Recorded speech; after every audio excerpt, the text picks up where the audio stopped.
நிறைய அப்பா எனக்கு வாய்ப்பு கொடுத்தாங்க. அப்பா நான் கேட்டுக்கிற வாழ்க்கை தமிழ் பேருக்கு தான் அந்த வாழ்க்கை தெளிவாக பேசும்படி நீங்கள் காண்பது எனக்கு நீங்கள் மத்திய 27 46 9ஆம் மணி நேரத்தில் இயேசு ஏலி ஏலி லாமா சபக்தானி என்று மிகுந்த சத்தமிட்டு கூப்பிட்டார். அதற்கு என் தேவனே ஏன் என்னை கைவிட்டீர் என்று அர்த்தமாம்.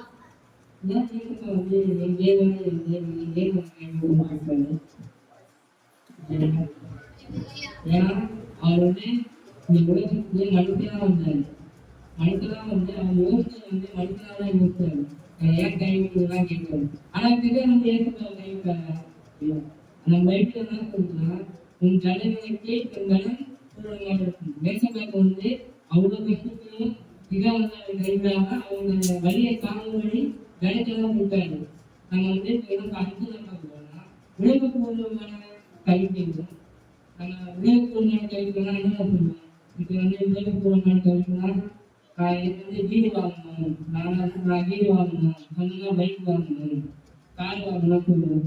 இதே ஆளுநர் கல்வினா இந்த ஏற்றக்காலம் கஷ்டப்பட்டாரு. ஏன் கஷ்டப்பட்டாரு ஆளுநர் கல்வி இவங்க ஆக்குமார்களும் சம்பாதிச்சு சில பேர் அவரை கொடுத்தாங்க, கட்டிலே கொடுத்தாங்க. ஆனால் அவர் என்ன சொன்னாரு, இவரது மனிதனாக சொன்னாங்க.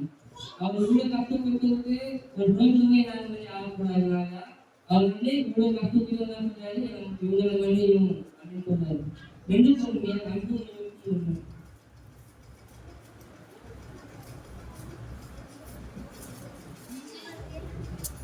5ஆம் அதிகாரம் 23ஆம் வசனம்.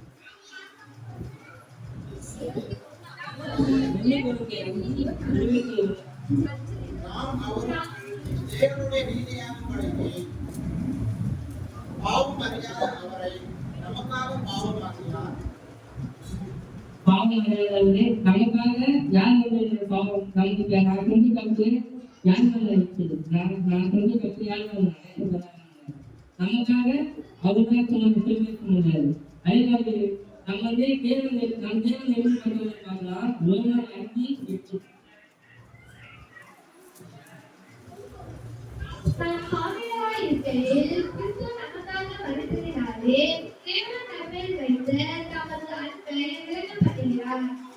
நம்ம பாதுகாப்பா இருக்கோம். அதனால என்ன பண்றாருன்னா நம்ம அன்பு வச்சதுனால நம்ம செஞ்சு கலந்தோம்னா கிறிஸ்துவுக்கு நமக்கு அவரு பாடி வைப்பாரு.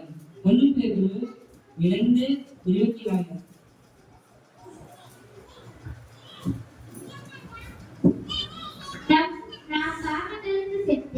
நீதிக்கு பிழைத்திருக்கும்படி அவர் தாமே தமது சரீரத்திலே நம்முடைய பாவங்களை சிலுவையின் மேல் சுமந்தார்.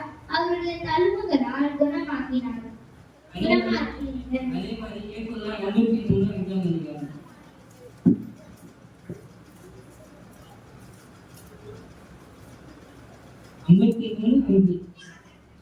நம்முடைய வேதனைகளின் நிமித்தம் அவர் காயப்பட்டு நம்முடைய அக்கிரமங்களின் நிமித்தம் அவர் நொறுக்கப்பட்டார்.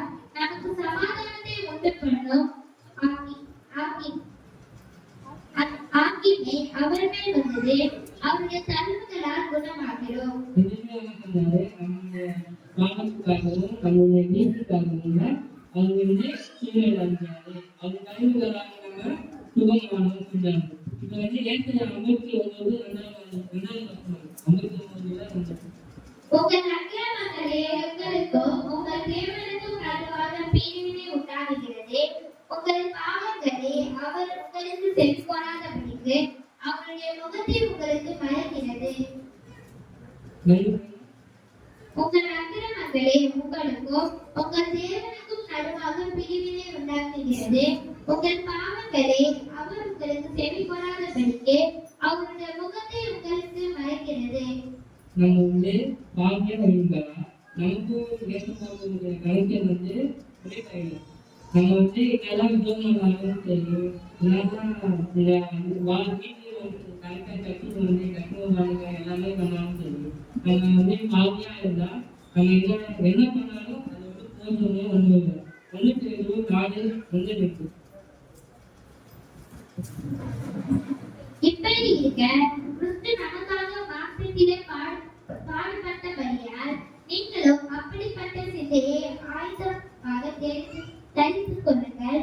ஏனென்றால் மாம்சத்தில் பாடுபடுகிறவன் இனி மாம்சத்தில் இருக்கும் காலம் வரைக்கும் மனுஷனுடைய இச்சைகளின்படி பிழைக்காமல் தேவனுடைய சித்தத்தின்படியே பிழைக்கத்தக்கதாக பாவங்களை விட்டொழிந்திருப்பார்.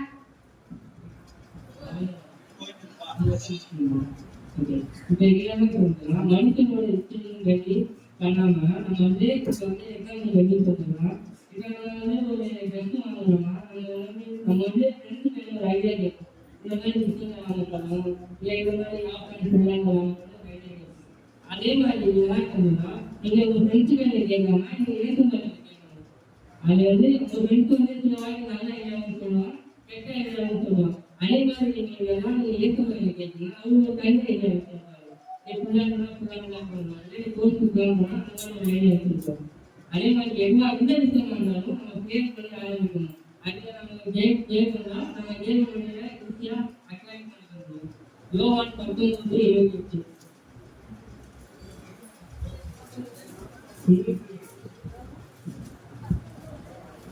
அதன் பின்பு எல்லாம் முடிந்தது என்று இயேசு அழைத்து வேதவாக்கியம் நிறைவேறத்தக்கதாக தாகமாக இருக்கிறேன் என்றார். எல்லாம் முடிஞ்சிச்சு. நான் வந்த வேலை எல்லாமே முடிஞ்சிச்சு. யூனிட்டு மனுஷெல்லாம் வந்தேன். நான் வீடியோ செஞ்சேன். நான் திரும்ப இருந்தேன். ஒரு நாள் முடிஞ்சு நீங்கள் சொன்ன வேலை எல்லாத்தையும் நான் முடிச்சுட்டேன். நான் எல்லாமே முடிச்சுட்டு நான் இப்போ காரணமாக இருந்து நான் வருஷத்துக்காக வேலை சொன்னாரு. அதனால எனக்கு என்ன சொல்லுவாங்க காரணமான தேசத்தை வந்து ஆவிக்குரிய காரணமாக தான் இருக்கிறாரு.